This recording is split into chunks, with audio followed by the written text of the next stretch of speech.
अस्सलाम वालेकुम फ्रेंड्स।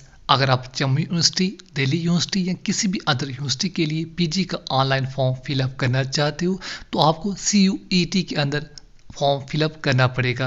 अगर आप किसी भी यूनिवर्सिटी के लिए पीजी के लिए एडमिशन का फॉर्म फिलअप करना चाहते हो, सबसे पहले आपने CUET की ऑफिशियल वेबसाइट को ओपन कर लेना है। CUET की ऑफिशियल वेबसाइट ओपन करने के बाद कुछ इंपॉर्टेंट इंस्ट्रक्शन आपको पढ़ने को मिल जाएंगी। अगर आप पढ़ना चाहो पढ़ सकते हो। अप्लाई करने के लिए सबसे टॉप पर आप ऑप्शन देखेंगे रजिस्टर फॉर CUET PG 2023।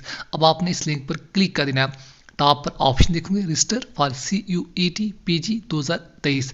जैसे आप इस लिंक पर क्लिक करोगे आपके सामने एक न्यू पेज ओपन हो जाएगा। यहाँ पर भी कुछ इंपॉर्टेंट इंस्ट्रक्शन आपको पढ़ने को मिल जाएंगी। नीचे पब्लिक डेट 20 मार्च 2023 है। नीचे आपको रजिस्टर फॉर CUET PG 2023। अब आपने इस लिंक पर क्लिक कर देना है। नीचे आपको अप्लाई का आपको लिंक दिया गया रजिस्टर फॉर CUET PG 2023। जैसे आप इस लिंक पर क्लिक करोगे आपके सामने एक न्यू विंडो ओपन हो जाएगी। यहाँ पर आपने ओके वाले टैग पर क्लिक कर देना है। जैसे ओके टैग पर क्लिक करोगे ये साइट आपको रिडायरेक्ट किसी अदर साइट पर आपको ले जाएगा। यहाँ पर अगर आप ऑलरेडी से रजिस्टर हो तो आप लॉगिन करके फॉर्म को फिलअप कर सकते हो। अगर आप फ्रेश कैंडिडेट हो, पहली बार साइट पर गए हो तो आपने न्यू रजिस्टर वाले टैग पर क्लिक कर देना है। याद रही मैक्सिमम कैंडिडेट न्यू होंगे तो आपने न्यू रजिस्टर वाले टैग पर क्लिक कर देना है। अगर आपने पहले कभी अप्लाई किया है तो आप लॉगिन करके बाकी फॉर्म फिलअप वगैरह कर सकते हो। अगर आप फ्रेश कैंडिडेट हो, पहली बार साइट पे गए हो, इस साइट ऑप्शन आप देखोगे न्यू रजिस्ट्रेशन। जैसे आप न्यू रजिस्ट्रेशन टैग पर क्लिक करोगे आपके सामने एक न्यू पेज ओपन हो जाएगा। कुछ इंपॉर्टेंट इंस्ट्रक्शन आपको पढ़ने को मिल जाएगी। यहाँ पर जितनी भी अमाउंट आपसे काटी जाएगी वो अमाउंट आपको पर शो हो जाएगी। जनरल के लिए अलग पेमेंट, OBC ST के लिए अलग अलग पेमेंट आपको पर देखने को मिल जाएगी। चलिए तमाम इंपॉर्टेंट इंस्ट्रक्शन आपको पढ़ने को मिल जाएंगी। जितनी भी अमाउंट आपसे काटी जाएगी, फॉर्म की स्टार्ट डेट, लास्ट डेट, इसके अलावा फोटो, सिग्नेचर का साइज, जो भी अदर रिक्वायरमेंट है तमाम की तमाम डिटेल्स आपको पढ़ने को मिल जाएंगी। मैं रिकमेंड करूंगा अप्लाई करने से पहले तमाम इंपॉर्टेंट इंस्ट्रक्शन आप एक बार ज़रूर पढ़ लीजिए। तमाम इंपॉर्टेंट इंस्ट्रक्शन पढ़ने के बाद आपने आई हियर वाले टैग पर क्लिक करने के बाद क्लिक हियर टू प्रोसीड वाले टैग पर क्लिक कर देना है। जैसे तमाम इंपॉर्टेंट इंस्ट्रक्शन पढ़ने के बाद नीचे क्लिक हियर टू प्रोसीड वाले टैग पर क्लिक करोगे आपके सामने फर्स्ट पेज ओपन हो जाएगा। यहाँ से आपने स्टेप बाय स्टेप करके पूरे फॉर्म को कंप्लीट करना पड़ेगा। अब आप खुद का या किसी भी कैंडिडेट का फॉर्म फिलअप करें, स्टेप बाय स्टेप करके तमाम डिटेल्स आपको मेंशन करनी पड़ेगी। फर्स्ट कॉलम में जिस भी कैंडिडेट का फॉर्म फिलअप करे उस कैंडिडेट का अपने नाम मेंशन कर देना है। दिहारे नाम आपने वही मेंशन करना है जो आपकी 10th क्लास की मार्कशीट पर मेंशन होगा। नाम बिल्कुल ध्यान से मेंशन करने के बाद नेक्स्ट कॉलम अपना फादर नेम आपने मेंशन कर देना है। फादर नेम भी आपने वही मेंशन करना है जो आपकी 10th क्लास की मार्कशीट पर मेंशन है। नेक्स्ट थर्ड कॉलम अपना मदर नेम आपने मेंशन करना है। फादर नेम, मदर नेम बिल्कुल ध्यान से मेंशन करने के बाद जिस भी कैंडिडेट का फॉर्म फिलअप करो उसके अपने डेट ऑफ बर्थ को आपने मेंशन कर देना है। फर्स्ट कॉलम में डेट, सेकंड कॉलम में मंथ एंड थर्ड कॉलम में ईयर ऑफ बर्थ आपने सिलेक्ट कर लेनी है। ध्यान रहे डेट ऑफ बर्थ भी आपने वही मेंशन करनी है जो आपकी 10th क्लास की मार्कशीट पर मेंशन होगी। फर्स्ट कॉलम में डेट, सेकंड कॉलम में मंथ एंड थर्ड कॉलम में ईयर ऑफ बर्थ आपने सिलेक्ट कर लेनी है। नाम, parentage and date of birth, तीन कॉलम आपने वही मेंशन करनी है जो आपकी 10th क्लास की मार्कशीट पर मेंशन है। अदरवाइज आपका फॉर्म रिजेक्ट किया आपको बाद में प्रॉब्लम वगैरह आ सकती है। इसके अलावा मेल या फीमेल कैंडिडेट जो भी फॉर्म को फिलअप कर रहा या रही यहाँ पर मेंशन कर देना है। बोथ मेल फीमेल आप इन यहाँ पर अप्लाई कर सकते हो। मेल फीमेल सिलेक्ट करने के बाद नीचे identification, voter I card, driving licence, sorry इस नेशनल इंडियन, मैक्सिमम इंडिया से अप्लाई करो। मेरे केस में इंडिया, मैं इंडिया ही सिलेक्ट करो। अगर आप किसी अदर कंट्री से फॉर्म को फिलअप करें तो आप अदर वगैरह चूज कर सकते हो। इसके अलावा आइडेंटिटी प्रूफ डॉक्यूमेंट जो भी आपके पास अवेलेबल है, वोटर कार्ड, बैंक पासबुक या पासपोर्ट या इसके अलावा एनी अदर राशन कार्ड, आप इनमें से जो भी डॉक्यूमेंट आपके पास अवेलेबल है आपने उसके ऊपर सिलेक्ट कर लेना है। अगर आपके पास बैंक पासबुक विद फोटोग्राफ है तो आप वही सिलेक्ट कर सकते हो। अदरवाइज आपके पास इलेक्शन कार्ड, पासपोर्ट, जो भी डॉक्यूमेंट इनमें से आपके पास अवेलेबल है आपने उस डॉक्यूमेंट के ऊपर मेंशन कर देना है। अब आपने जो डॉक्यूमेंट सिलेक्ट किया उसी डॉक्यूमेंट के नंबर आपने पर मेंशन कर देने। इन केस अगर आपने बैंक पासबुक सिलेक्ट किया तो आपको बैंक का अकाउंट नंबर यहाँ पर मेंशन करना पड़ेगा। इसके अलावा पासपोर्ट जो डॉक्यूमेंट आपने सिलेक्ट किया उसी डॉक्यूमेंट के नंबर मेंशन करने के बाद नीचे आपने 1 बाय 1 करके फुल लोकल एड्रेस मेंशन कर देना है। पहले लोकल एड्स, इसके अलावा कंट्री मैक्सिमम इंडिया से अप्लाई करेंगे। मेरे केस में इंडिया में इंडिया चूज़ कर रहा हूँ। अगर आप किसी अदर कंट्री से फॉर्म को फिलअप करें तो उसी कंट्री का नाम आपने पर मैंशन कर देना है। अलबत्ता मैक्सिमम यहाँ पर इंडिया से ही अप्लाई करेंगे। इसके अलावा किस स्टेट वगैरह से आप बिलोंग करते हो आपने अपना स्टेट यहाँ पर मेंशन कर देना है। तमाम के तमाम स्टेट आपके ऊपर शो हो जाएंगे। चलिए मैं जम्मू एंड कश्मीर से अप्लाई कर रहा हूँ, यहाँ पर जम्मू एंड कश्मीर सिलेक्ट कर लेता हूँ। आप अपने अकॉर्डिंग जिस भी स्टेट वगैरह से आप अप्लाई करें उसी स्टेट को आपने मेंशन कर देना है। स्टेट मेंशन करने के बाद डिस्ट्रिक्ट का नाम, पिन कोड, आपने तमाम एड्रेस वगैरह मेंशन करने के बाद जिस भी कैंडिडेट का फॉर्म फिलअप करे उस कैंडिडेट का आपने 10 डिजिट मोबाइल नंबर मेंशन करने के बाद दोबारा से कन्फर्म मोबाइल नंबर में उसी मोबाइल नंबर को आपने दोबारा से रिपीट कर लेना है। 2 बार मोबाइल नंबर मेंशन करने के बाद जिस भी कैंडिडेट का फॉर्म फिलअप करे उस कैंडिडेट के अपने ईमेल आईडी मेंशन करने के बाद दोबारा से कन्फर्म ईमेल आईडी में उसी ईमेल आईडी को आपने दोबारा से रिपीट कर लेना है। दिहारे मोबाइल नंबर, ईमेल आईडी आपने ठीक से मेंशन करने। इसी पर आपको तमाम इन्फॉर्मेशन बाद में दी जाएगी। नीचे अगर आपका पैरामीटर एड्रेस काप्रो एड्रेस सेम है तो आपने इस बॉक्स पर टिक मार्क लगा देना है। इन केस अगर आपका अलग से है तो अलग करके भी मेंशन कर सकते हो। अलबत्ता मैक्सिमम कैंडिडेट और मेरे केस में पर सेम है, मैं एज सेम एज अबोव कर देता हूँ। इसके अलावा चूज़ पासवर्ड, नीचे आपने अपनी मर्जी को भी पासवर्ड क्रिएट कर लेना है। याद रहे आप इसी पासवर्ड के जरिए बाद में कभी भी लॉगिन कर सकते हो। कम से कम 8 डिजिट का आपने पासवर्ड रख लेना है। उसमें कैपिटल लेटर स्मॉल लेटर का आपने यूज़ कर लेना है। अल्फ़ाबेट स्मॉल लेटर का कैपिटल लेटर्स का यूज़ करने के बाद नीचे कंफर्म पासवर्ड में उसी पासवर्ड को आपने दोबारा से रिपीट कर लेना है। याद रहे जो पासवर्ड आपने पहले मेंशन किया उसी पासवर्ड को आपने दोबारा से रिपीट कर लेना है। आपने इस पासवर्ड को ज़रूर नोट डाउन कर लेना है। आप इसी पासवर्ड के ज़रिए बाद में कभी भी लॉगिन कर सकते हो। नीचे सिक्योरिटी क्वेश्चन में आप कोई भी एक क्वेश्चन हम अपने अकॉर्डिंग पर मेंशन कर सकते हो, उसको अपने नीचे आंसर मेंशन कर देना है। Security question by the way अगर आपको इसका पासवर्ड भूल जाए तो आप इस सिक्योरिटी क्वेश्चन की मदद से फॉरवर्ड वगैरह कर सकते हो। चलिए आप अपने अकॉर्डिंग कोई भी सिक्योरिटी क्वेश्चन चूज करने के बाद उसका आप नीचे आंसर मेंशन कर देना है। आंसर मेंशन करने के बाद नीचे आपको जो भी कैप्चा कोड, सिक्योरिटी कोड आप कुछ भी कह सकते हो। नीचे फिलअप करने के बाद आपने सबमिट टैग पर क्लिक कर देना है। सबमिट टैग पर क्लिक करने से पहले मैं रेकमेंड करूंगा नाम, parentage, date of birth, mobile number, email ID, local address. इसके अलावा जो पासवर्ड आपने क्रिएट किया है मैं रेकमेंड करूंगा आपने पासवर्ड को नोट डाउन कर लेना है। अब आप इसी पासवर्ड के जरिए बाद में कभी भी लॉगिन कर सकते हो। इसके अलावा जो सिक्योरिटी क्वेश्चन आपने फिलअप किया सिक्योरिटी क्वेश्चन को भी आपने नोट डाउन कर लेना है। फॉर एग्जाम्पल आपको कभी पासवर्ड वगैरह भूल जाए तो आप फॉरवर्ड वगैरह कर सकते हो। नीचे कैप्चा कोड फिलअप करने के बाद अब आपने सबमिट टैग पर क्लिक कर देना है।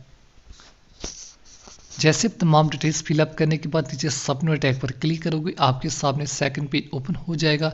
यहाँ पर विंडो आपको ओपन हो जाएगी। यहाँ पर आपने क्लोज टैग पर क्लिक कर दें, आपको डिटेल्स आपको शो हो जाएंगी। आप पढ़ना चाहो पढ़ सकते हो। चलिए मैं यहाँ पर क्लोज इसको कर लेता हूँ। क्लोज करने के बाद आपने टॉप पर आ जाना है। यहाँ पर आपका नाम, parentage, date of birth, mobile number, email ID, local address, तमाम की तमाम डिटेल्स आपको शो हो जाएंगी। मैं रेकमेंड करूँगा आपने 1 बाय 1 करके तमाम डिटेल्स को चेकआउट कर लेना है। अगर कोई भी मिस्टेक है अभी भी आप इन स्टेप में एडिट वगैरह कर सकते हो। अगर तमाम डिटेल्स ठीक है तो आपने नीचे लास्ट पर आ जाना है।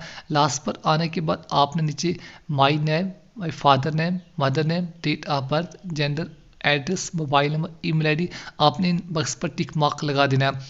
अगर तमाम डिटेल्स ठीक है तो ही आपने इन बॉक्स पर टिक मार्क लगाने के बाद उसके बाद नीचे आई एग्री वाले टैग पर क्लिक करने के बाद submit and send OTP tag पर क्लिक कर देना है। याद रहे submit and send OTP tag पर क्लिक करने के बाद आपकी 1 टाइम रजिस्ट्रेशन कंप्लीट हो जाएगी।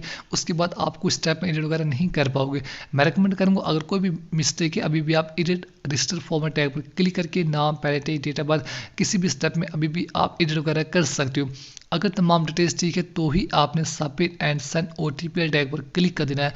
अदरवाइज अभी भी आप इन स्टेप में एडिट वगैरह कर सकते हो। चलिए हमारे केस में सब कुछ ठीक है। मैं यहाँ पर आई एग्री टैग पर क्लिक करने के बाद सबमिट एंड सेंड ओटीपी वाले टैग पर क्लिक कर देता हूँ। जैसे सेंड ओटीपी टैग पर क्लिक करोगे अब आपने जो मोबाइल नंबर फिलअप किया था उस पर आपको 1 टाइम ओटीपी सेंड किया जाएगा। 6 डिजिट ओटीपी आपके मोबाइल नंबर पर आ जाएगा। ओटीपी फिलअप करने के बाद नीचे सबमिट रजिस्टर फॉर्मेट टैग पर क्लिक कर देना है। याद है जो मोबाइल नंबर आपने फिलअप किया था उस पर आपको 1 टाइम ओटीपी सेंड किया गया है। जैसे ओटीपी फिलअप करने के बाद सबमिट रजिस्टर फॉर्मेट टैग पर क्लिक करोगे आपकी 1 टाइम रजिस्ट्रेशन यहाँ पर कंप्लीट हो जाएगी। आपको एप्लीकेशन नंबर दिया जाएगा। मैं रेकमेंड करूँगा आपने इस एप्लीकेशन नंबर को नोट डाउन कर लेना है। अब आप इसी एप्लीकेशन नंबर और जो पासवर्ड आपने क्रिएट किया था उसी पासवर्ड एप्लीकेशन नंबर के जरिए बाद में कभी भी अप्लाई कर लॉगिन कर सकते हो। अब आपने नीचे कंप्लीट एप्लीकेशन फॉर्म टैग पर क्लिक कर देना है। हमारी वन स्टेप कंप्लीट हो चुका है। बाकी फॉर्म फिलअप करने के लिए अब आपने कंप्लीट एप्लीकेशन फॉर्म टैग पर क्लिक कर देना है। जैसे कंप्लीट एप्लीकेशन फॉर्म टैग पर क्लिक करोगे आपके सामने एक न्यू पेज ओपन हो जाएगा। कॉन्टैक्ट डिटेल्स कंप्लीट शो कर रहा है। बाकी personal detail, Aadhaar card detail, apply for exam centre, qualification तमाम की तमाम अनकम्प्लीट शो कर रहा है। बाकी फॉर्म फिलअप करने के लिए आपने नीचे आ जाना है। नीचे आपने चलिए मैं नीचे आ जाता हूँ। नीचे आने के बाद आपने पर्सनल डिटेल्स पर टैग पर क्लिक कर देना है। याद रहे हमारा वन स्टेप अभी कंप्लीट हुआ, बाकी तमाम की तमाम स्टेप आपको कंप्लीट करने पड़ेंगे। जैसे पर्सन डिटेल्स पर टैग पर क्लिक करोगे आपके सामने एक न्यू पेज ओपन हो जाएगा। यहाँ पर नाम, पेरेंटल डेट ऑफ बर्थ जो आपने पहले मेंशन किया था वो आपको शो हो जाएगा। चलिए थोड़ा सा पर नीचे आ जाते हैं। नीचे आने के बाद नेशनल इंडियन पहले ऑलरेडी मैं सिलेक्ट कर चुका हूँ। इसके अलावा किस स्टेट वगैरह के आप डोमिसाइल हो, जिस भी स्टेट वगैरह के आप डोमिसाइल हो स्टेट को आपने मेंशन कर देना है। तमाम की तमाम स्टेट आपको शो हो जाएंगी। जिस भी स्टेट के आप डोमिसाइल होंगे उसी स्टेट को आपने मेंशन कर देना है। इसके अलावा अगर आपके पास कोई भी कैटेगरी है तो आपने कैटेगरी को ज़रूर मेंशन कर देना है।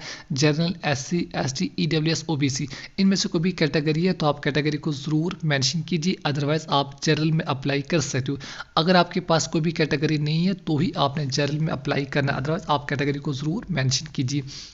अगर आप PWD कैंडिडेट हो तो आप फिजिकल कैंडिडेट हो तो आप यस मेंशन कीजिए, अदरवाइज आप पर भी नो मेंशन कर सकते हो। इसके अलावा स्पोर्ट्स कोटा वगैरह है तो आप यस, अदरवाइज आप नो अपने अकॉर्डिंग मेंशन कीजिए।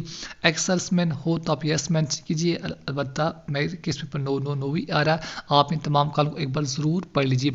एनुअल फैमिली इनकम, पूरे साल की फैमिली इनकम आपने मेंशन करनी है। आपके केस में up to 1 lakh, 1 lakh to 2 lakh, 2 lakh to 3 lakh, 3 lakh to 4 lakh, 4 lakh to 5 lakh आपकी जितनी भी फैमिली इनकम पूरे साल की आपने पर मेंशन कर देनी है। याद रहे पूरे साल की फैमिली इनकम आप अपने अकॉर्डिंग ही मेंशन कीजिए। इसके अलावा रीजन, जिस भी रीजन वगैरह से आप बिलोंग करते हो आपने अपना रीजन वगैरह मेंशन कर देना है। रीजन मेंशन करने के बाद एम्प्लॉयमेंट, चलिए अपने रीजन आप अपने अकॉर्डिंग मेंशन कीजिए। रीजन मेंशन करने के बाद जिस एम्प्लॉयमेंट वगैरह हो तो आप यस मेंशन कीजिए, अदरवाइज आप अनएम्प्लॉयमेंट पर मेंशन कर सकते हो। इसके अलावा कश्मीरी माइग्रेशन वगैरह हो तो आप यस मेंशन कीजिए, अदरवाइज आप पर भी नो मेंशन कर सकते हो। नीचे जो भी कैप्चा कोड वगैरह आपको दिया गया है, कैप्चा कोड फिलअप करने के बाद सेव एंड नेक्स्ट टैग पर क्लिक कर देना है। यहाँ पर जितने भी कॉलम आपको दिए गए आप 1 बाय 1 करके तमाम कॉलम को एक बार जरूर रीड कीजिए। उसके बाद यस नो में कॉलम फिलअप करने के बाद नीचे अपने सेव एंड नेक्स्ट टैग पर क्लिक कर देना है। जैसे आप सेव एंड नेक्स्ट टैग पर क्लिक करोगे आपका वन स्टेप कंप्लीट हो जाएगा। अब आपके सामने सेकंड स्टेप ओपन हो जाएगा। यहाँ पर अगर आपके पास आधार कार्ड है तो आप यस करके आधार कार्ड नंबर वगैरह नाम आपको मेंशन करना पड़ेगा। बाय इन द अगर आपके पास आधार कार्ड नहीं है तो आप यहाँ पर नो करके सबमिट कर सकते हो। अलबत्ता मैक्सिमम कैंडिडेट के ऊपर आधार कार्ड ऑलरेडी से पर होगा तो आप यस करके सबमिट वाले टैग पर क्लिक करने के बाद अपना आधार नंबर वगैरह आप मेंशन करना चाहो कर सकते हो। चलिए आप अपने अकॉर्डिंग यस करने के बाद सबमिट, उसके बाद अपना आधार नंबर वगैरह मेंशन कर देना। जैसे आप सबमिट टैग पर क्लिक करोगे आपके सामने एक न्यू पेज ओपन हो जाएगा। आपके 2 स्टेप यहाँ पर कंप्लीट हो जाएंगे। अब आपने यहाँ पर जो मेन कोर्स वगैरह किस सब्जेक्ट के लिए आप अप्लाई करना चाहते हो वो आपने चूज़ कर लेना है। ये आपका मेन स्टेप है। किस सब्जेक्ट किस कोर्स वगैरह के लिए आप अप्लाई करना चाहते हो उस कोर्स सब्जेक्ट को आपने मेंशन कर देना है। तमाम के तमाम कोर्सेज सब्जेक्ट आपके यहाँ पर शो हो जाएंगे। जिस भी सब्जेक्ट जिस भी कोर्स वगैरह में आप एडमिशन का फॉर्म फिलअप करना चाहते हो उस कोर्स उस सब्जेक्ट को आपने मेंशन कर देना है। आप एक साथ एक से ज़्यादा सब्जेक्ट के लिए अप्लाई कर सकते हो। चलिए आप अपने अकॉर्डिंग जिस चीज़ सब्जेक्ट जिस भी कोर्स वगैरह के लिए आप अप्लाई करना चाहते हो वो कोड आपको दिया गया, सब्जेक्ट का नाम आपको मेंशन किया गया। आप अपने अकॉर्डिंग जिस भी सब्जेक्ट जिस भी कोर्स वगैरह के लिए आप अप्लाई कर रहे हो वो कोर्स सब्जेक्ट आपने मेंशन कर देना है। मैं रेकमेंड करूंगा जो सब्जेक्ट आपने चूज़ किया उस सब्जेक्ट का आपने कोड यहाँ पर लिख लेना है। चलिए मैं अपने अकॉर्डिंग यहाँ पर सब्जेक्ट वगैरह मेंशन कर देता हूँ। आप अपने अकॉर्डिंग याद रहे जिस भी सब्जेक्ट में आप एडमिशन का फॉर्म फिलअप करना चाहते हो वो सब्जेक्ट आपने चूज़ कर लेना है। आप एक ही बार में एक से ज़्यादा सब्जेक्ट को चूज़ कर सकते हो। जितने भी सब्जेक्ट आप फिलअप करना चाहो आप कर सकते हो। जितनी भी अमाउंट आप अपने अकॉर्डिंग मेंशन कीजिए। आप 1 2 3 4 5 6 जितने भी सब्जेक्ट में आप अप्लाई करना चाहते हो आप कर सकते हो। मैं रिकमेंड करूँगा आप एक से ज़्यादा सब्जेक्ट के लिए एक ही टाइम अप्लाई कीजिए। आप 1 टाइम ही यहाँ पर अप्लाई कर सकते हो। इसके अलावा एग्जामिनेशन सेंटर आपने चूज़ कर लेना है। एग्ज़ाम पहले टेस्ट पेपर ध्यान से सिलेक्ट करने के बाद नीचे एग्जामिनेशन सेंटर आपने चूज़ कर लेना है। हर स्टेट में आपको एग्जामिनेशन सेंटर आपको मिल जाएगा। मैं रेकमेंड करूँगा जिस भी स्टेट वगैरह से आप बिलोंग करते हो आपने अपने ही स्टेट एग्जामिनेशन सेंटर के लिए चूज़ कर लेना है। आप चाहो तो किसी अदर स्टेट वगैरह में भी एग्जामिनेशन सेंटर वगैरह रख सकते हो। एग्जामिनेशन सेंटर स्टेट सेलेक्ट करने के बाद उस स्टेट में जितने भी सेंटर होंगे तमाम के तमाम सेंटर आपको शो हो जाएंगे। मैं रेकमेंड करूंगा जो भी आपको लोकल नज़दीक का सेंटर वगैरह पड़ता हो उसको आपने मेंशन कर देना है। इसके अलावा सेकंड प्रेफरेंस आपने मेंशन करनी है। सेकंड प्रेफरेंस में भी आप उसी स्टेट को अपने मेंशन कर सकते हो। अगर आपके स्टेट में एक से ज़्यादा सेंटर है तो आप अपने स्टेट को 2 बार मेंशन कर सकते हो।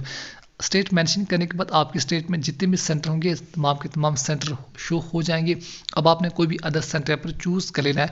याद रहे एग्जामिनेशन सेंटर आपने दोनों में अलग अलग करके मेंशन करने हैं। आप एग्जामिनेशन स्टेट को एक ही बार मेंशन कर सकते हो, लेकिन जो आपके एग्जामिनेशन सेंटर है उसको आपको अलग अलग करके मेंशन करना पड़ेगा। याद रहे एग्जामिनेशन सेंटर आपको अलग अलग करके मेंशन करने पड़ेंगे। इसके अलावा फादर्स क्वालिफिकेशन ऑक्यूपेशन आप अपने अकॉर्डिंग मेंशन कीजिए। जो भी आपकी फादर की क्वालिफिकेशन और ऑक्यूपेशन क्या काम वगैरह करते हैं आप अपने अकॉर्डिंग मेंशन कीजिए। आपके फादर क्वालिफिकेशन 10, 12, 8 जितनी भी है आप अपने अकॉर्डिंग मेंशन कीजिए। उसके बाद मदर की क्वालिफिकेशन भी आपने मेंशन करनी है। मदर को ऑक्यूपेशन क्या काम वगैरह करती है आप अपने अकॉर्डिंग मेंशन कर देने।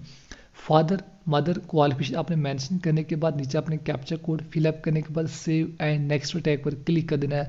सेव एंड नेक्स्ट टैग पर क्लिक करने से पहले मैं रेकमेंड करूंगा जो भी सब्जेक्ट आपने सेलेक्ट किए आप एक बार दोबारा से चेकआउट कीजिए, उनका कोड भी आपने लिख लेना है। इसके अलावा जो एग्जामिनेशन सेंटर आपने मेंशन किए मैं रेकमेंड करूंगा जो भी आपका लोकल नज़दीक का सेंटर वगैरह पड़ता हो फर्स्ट प्रेफरेंस आप वही मेंशन कीजिए। तमाम डिटेल्स बिल्कुल ध्यान से मेंशन करने के बाद जैसे सेव एंड नेक्स्ट टैग पर क्लिक करोगे आपके सामने फोर्थ पेज ओपन हो जाएगा। अब आपने जो सब्जेक्ट सेलेक्ट किए हैं उनमें से पेपर क्वेश्चन पेपर मीडियम आप किस लैंग्वेज में रखना चाहो, मैं इंग्लिश चूज़ कर रहा हूँ, आप अपने अकॉर्डिंग हिंदी चाहो हिंदी में भी रख सकते हो। चलिए मैं इंग्लिश यहाँ पर चूज़ कर रहा हूँ एग्जाम पेपर के लिए। जो एग्ज़ाम टेस्ट सेंटर वगैरह होगा मैं पेपर के लिए इंग्लिश यहाँ पर चूज़ कर रहा हूँ, आप अपने अकॉर्डिंग मेंशन कीजिए। इसके अलावा किस किस यूनिवर्सिटी में आप जो सब्जेक्ट आपने चूज़ किया उस किस किस यूनिवर्सिटी में आप अप्लाई करना चाहते हो, आप एक यूनिवर्सिटी से ज़्यादा अप्लाई कर सकते हो। मैं रेकमेंड करूंगा जिस यूनिवर्सिटी के लिए आप अप्लाई करना चाहो आप उस यूनिवर्सिटी के लिए अप्लाई कर सकते हो। आप एक साथ एक से ज़्यादा यूनिवर्सिटी के लिए अप्लाई कर सकते हो। जिस यूनिवर्सिटी के लिए जो सब्जेक्ट आपने सिलेक्ट किया है उस सब्जेक्ट को जिस यूनिवर्सिटी के लिए आप अप्लाई करना चाहते हो उस यूनिवर्सिटी को आपने मेंशन कर देना है। आप एक से ज़्यादा यूनिवर्सिटी के लिए एक साथ अप्लाई कर सकते हो। इसके अलावा जो आपने सेकंड सब्जेक्ट चूज़ किया उसको भी अपने अकॉर्डिंग मेंशन कीजिए। याद है जो सब्जेक्ट आपने सिलेक्ट किए उसके अलावा अब आप उन सब्जेक्ट को किस किस यूनिवर्सिटी के लिए अप्लाई करना चाहते हैं उसी अकॉर्डिंग आप अपने अकॉर्डिंग ही मेंशन कीजिए। इसके अलावा सेकंड सब्जेक्ट में यहाँ पर इंग्लिश ही चूज यहाँ पर पेपर ऑफ मीडियम इंग्लिश ही रहने तो आप चाहो हिंदी में भी रख सकते हो। इसके अलावा अब आप किस किस सब्जेक्ट किस किस यूनिवर्सिटी के लिए अप्लाई करना चाहते हो उस यूनिवर्सिटी को आपने मेंशन कर देना है। इंडिया की तमाम यूनिवर्सिटी आपको शो हो जाएंगी। जो सब्जेक्ट आपने चूज़ किया है वो सब्जेक्ट जिस यूनिवर्सिटी में अवेलेबल होगा तमाम की तमाम यूनिवर्सिटियाँ आपको शो हो जाएंगी। आप अपने अकॉर्डिंग जिस यूनिवर्सिटी के लिए अप्लाई करना चाहते उस यूनिवर्सिटी को आपने मेंशन कर देना है। मैं रिकमेंड करूँगा आप एक से ज़्यादा यूनिवर्सिटी के लिए ज़रूर अप्लाई कीजिए, या आप चाहो तो सिर्फ एक यूनिवर्सिटी के लिए भी अप्लाई कर सकते हो, लेकिन मैं रेकमेंड करूँगा आप एक साथ एक से ज़्यादा यूनिवर्सिटी के लिए ज़रूर अप्लाई कीजिए। अगर आपका नाम एक में ना आए तो आप सेकंड थर्ड वगैरह के लिए भी अप्लाई कर सकते हो। इसके अलावा जो थर्ड सब्जेक्ट आपने चूज़ किया है थर्ड सब्जेक्ट भी सेम टू सेम पहले इंग्लिश लैंग्वेज चूज़ करने के बाद किस किस यूनिवर्सिटी के लिए आप अप्लाई करना चाहते हो आप अपने अकॉर्डिंग ही मेंशन कीजिए। याद रहे जो सब्जेक्ट आपने सेलेक्ट किए थे उन सब्जेक्ट को आपने यूनिवर्सिटी वाइज यहाँ पर चूज़ कर लेना है। किस किस यूनिवर्सिटी के लिए आप अप्लाई करना चाहते उस यूनिवर्सिटी को आपने मेंशन कर देना है। तमाम की तमाम यूनिवर्सिटी आपको शो हो जाएंगी। अब आप अपने अकॉर्डिंग जो सब्जेक्ट आप किस यूनिवर्सिटी के लिए अप्लाई करना चाहते हो सेकंड सब्जेक्ट आप किस यूनिवर्सिटी के लिए अप्लाई करना चाहते हो आप अपने अकॉर्डिंग मेंशन कीजिए। चलिए मैं अपने अकॉर्डिंग तमाम की तमाम यूनिवर्सिटियाँ पर सिलेक्ट कर रहा हूँ, आप अपने अकॉर्डिंग ही यूनिवर्सिटी मेंशन कीजिए। याद रही आप वन टाइम में तमाम की तमाम यूनिवर्सिटियाँ वगैरह भी सिलेक्ट कर सकते हो। सिलेक्ट ऑल वाले टैग पर क्लिक करने के बाद आप तमाम की तमाम यूनिवर्सिटियाँ वगैरह यहाँ पर सिलेक्ट कर सकते हो। इसके अलावा नीचे जो भी कैप्चा कोड आपको दिया गया है कैप्चा कोड फिलअप करने के बाद सेव एंड नेक्स्ट टैग पर क्लिक कर देना है। ये स्टेप बिल्कुल ध्यान से अपने मेंशन करने के बाद ही अपने सेव एंड नेक्स्ट टैग पर क्लिक कर देना है। जैसे आप सेव एंड नेक्स्ट टैग पर क्लिक करोगे अब आपसे एजुकेशन क्वालिफिकेशन आपसे मांगी जाएगी। आपकी 10th से लेकर जितनी भी आपकी हायर एजुकेशन क्वालिफिकेशन है आपने 1 बाय 1 करके तमाम हायर क्वालिफिकेशन को मेंशन कर देना है। सबसे पहले आपने 10th का पर पास ही आएगा। 10th पास 10 12 डिग्री क्वालिफिकेशन आपको पर मेंशन करनी पड़ेगी। 10th पास मेंशन करने के बाद ईयर ऑफ पासिंग, जिस साल आपका 10th क्लास का रिजल्ट हुआ आपकी 10th क्लास की मार्कशीट पर मेंशन होगा, सेम टू सेम आपने वही मेंशन कर देना है। 10th क्लास की ईयर ऑफ पासिंग मेंशन करने के बाद, चलिए 10th क्लास की ईयर ऑफ पासिंग मेंशन करने के बाद आपने किस बोर्ड वगैरह से 10th क्लास पास किया है उस बोर्ड का वगैरह का नाम आपने मेंशन कर देना है। कोर्स स्ट्रीम यहाँ पर 10th का 10th ही आएगा, 10th आर इक्वलिटी। इसके अलावा जिस भी बोर्ड वगैरह से आपने 10th क्लास पास की उस बोर्ड का नाम आपने मेंशन कर देना है। इंडिया के तमाम बोर्ड आपको शो हो जाएंगे। अब आपने जिस भी बोर्ड वगैरह से आपने 10th क्लास पास की होगी उस बोर्ड वगैरह का नाम आपने मेंशन कर देना है।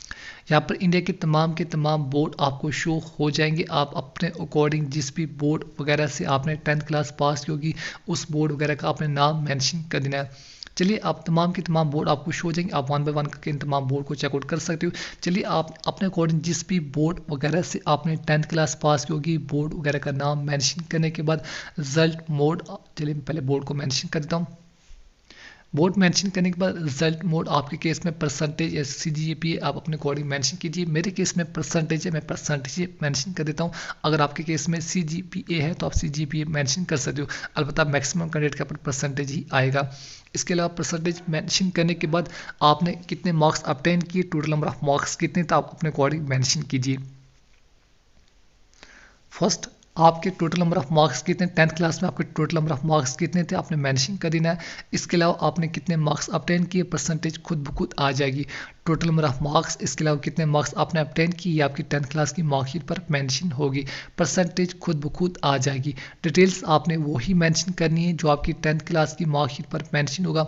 अब आपने 10th क्लास का रोल नंबर मेंशन करने के बाद किस इंस्टीट्यूशन विद एड्रेस आपने मेंशन कर, जिस भी इंस्टीट्यूशन से आपने 10th क्लास पास किया उस इंस्टीट्यूशन का नाम विद एड्रेस आपने मेंशन कर देना है। जैसे मैंने 10th की क्वालिफिकेशन को मेंशन किया, सेम टू सेम आपने 10+2 यानी 12th की क्वालिफिकेशन को मेंशन कर देना है। 12th पास ही आएगा। इसके अलावा ईयर ऑफ पासिंग, जिस साल आपका 12th क्लास का रिजल्ट हुआ आपकी 12th क्लास की मार्कशीट पर मेंशन होगा, सेम टू सेम आपने वही मेंशन करने के बाद कोर्स स्ट्रीम आप किस बोर्ड वगैरह से आपने 12th क्लास पास की बोर्ड का अपना नाम मेंशन करने के बाद ईयर ऑफ पासिंग आपने कितने मार्क्स ऑब्टेन किए, टोटल नंबर ऑफ मार्क्स आपने मेंशन कर देना है, रोल नंबर, इंस्टीट्यूशन का नाम। सेम टू सेम जो भी डिग्री क्वालिफिकेशन आपने अपीयर्ड या पास, और आपका रिजल्ट अभी नहीं हो तो आप अपीयर्ड मेंशन कर सकते हो। अगर आपका रिजल्ट हो चुका है तो आप पास पर मेंशन कीजिए। इसके अलावा year of passing, course stream, university का नाम, बोर्ड वगैरह का नाम आपने मेंशन कर देना है। इसके अलावा आपने कितने मार्क्स ऑब्टेन किए, टोटल नंबर ऑफ मार्क्स कितने थे, रोल नंबर, इंस्टीट्यूशन का नाम आपने मेंशन कर देना है। 10 12 डिग्री क्वालिफिकेशन मेंशन करने के बाद नीचे आपने कैप्चर कोड फिलअप करने के बाद सेव एंड नेक्स्ट टैग पर क्लिक कर देना है। याद रहे अगर आपका डिग्री का अभी तक आपका रिजल्ट नहीं हुआ तो आप अपीयर्ड मेंशन कीजिए। तो 10 12 डिग्री क्वालिफिकेशन मेंशन करने के बाद नीचे आपने सेव एंड नेक्स्ट टैग पर क्लिक कर देना है। जैसे आप सेव एंड नेक्स्ट टैग पर क्लिक करोगे आपके सामने एक न्यू पेज ओपन हो जाएगा। इसके अलावा अदर क्वालिफिकेशन वगैरह है तो आप यस मेंशन कीजिए, अलबत्ता मैक्सिमम कैंडिडेट मेरे केस पर नो ही आ रहा है। नीचे कैप्चा कोड फिलअप करने के बाद सेव एंड नेक्स्ट टैग पर क्लिक कर देना है।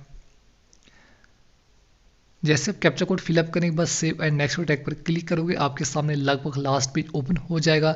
अब आप जिस भी कैंडिडेट का खुद का फॉर्म फिलअप करें उसका अपने चूज़ फाइल पर क्लिक करके अपना फोटो अपलोड कर लेना है। फिर चूज़ फाइल पर क्लिक करके अपना सिग्नेचर अपलोड कर लेना है। याद रहे फोटो का साइज आपने 10 KB से लेकर 100 KB के दरमियान अपलोड कर लेना है। सिग्नेचर का साइज आपने 4 KB से लेकर 100 KB के दरमियान अपलोड कर लेना है।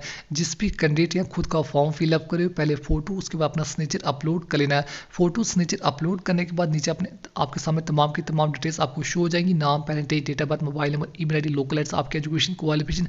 अगर तमाम डिटेल्स ठीक है तो आपने फाइनल सबमिशन टैग पर क्लिक कर देना है। फाइनल सबमिशन टैग पर क्लिक करने के बाद आपने ध्यान से इसकी payment online, net banking, credit card, debit card, ATM card के जरिए आप इसकी पेमेंट वगैरह कर सकते हो।